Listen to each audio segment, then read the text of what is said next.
In this video, we're going to be discussing armor class, or AC for short.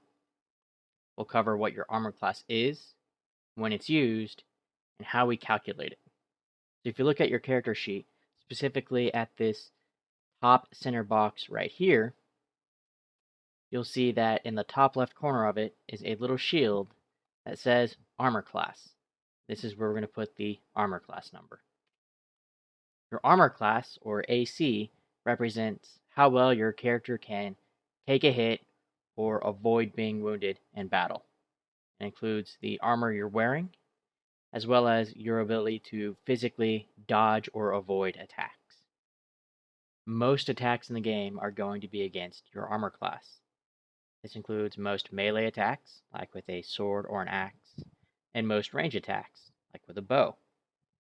It can also be targeted by certain spells when they make an attack roll rather than requiring you to make a save. So your base armor class is 10 plus your dexterity modifier.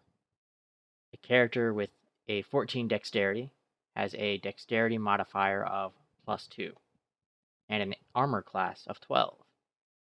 That base 10 +2 for their dexterity modifier. Penalties are also added. A character with 8 dexterity, a -1 modifier, would have an armor class of 9, 10 base, -1 for the modifier. There's a few ways to increase your armor class. You can wear armor, you can use a shield, and some spells and class features will increase your armor class. Armor comes in 3 types: light, medium, and heavy. All 3 will increase the base armor class. That is, instead of 10, the base will be 11 or higher. Light and medium armor also lets you add your dexterity modifier. So light armor gives a small boost to the base armor class and allows you to add your full dexterity modifier. So for example, leather is 11 plus dexterity. Now this is great for characters with really high dexterity because they can get the most out of it.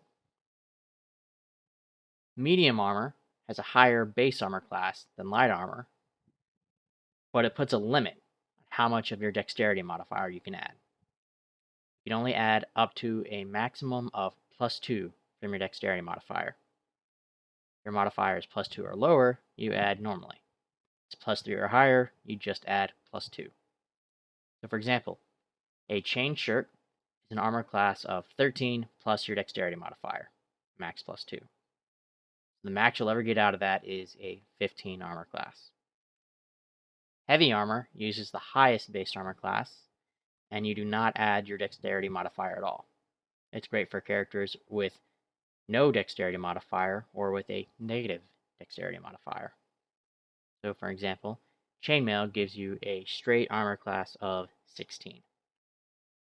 If you're proficient with shields, wearing one adds +2 to your armor class, and it works the same regardless of the armor you're wearing: light, medium, heavy, no armor, whatever. You also can't use a two-handed weapon while you're wearing a shield. You're essentially trading damage for defense. Whether you're proficient with a type of armor or shields is determined by your class, although you can take certain feats to gain proficiency. If you're not proficient with an armor or shield, you can use it, but you'll have disadvantage on strength and dexterity based checks, saves, attacks, and you can't cast spells. Now some spells and class features will replace your normal armor class. Usually they require that you are not wearing any armor at all, and these don't stack. For example, Mage Armor, a spell, and Draconic Resilience, a class feature for a certain type of sorcerer, will set your armor class to 13 plus your dexterity modifier.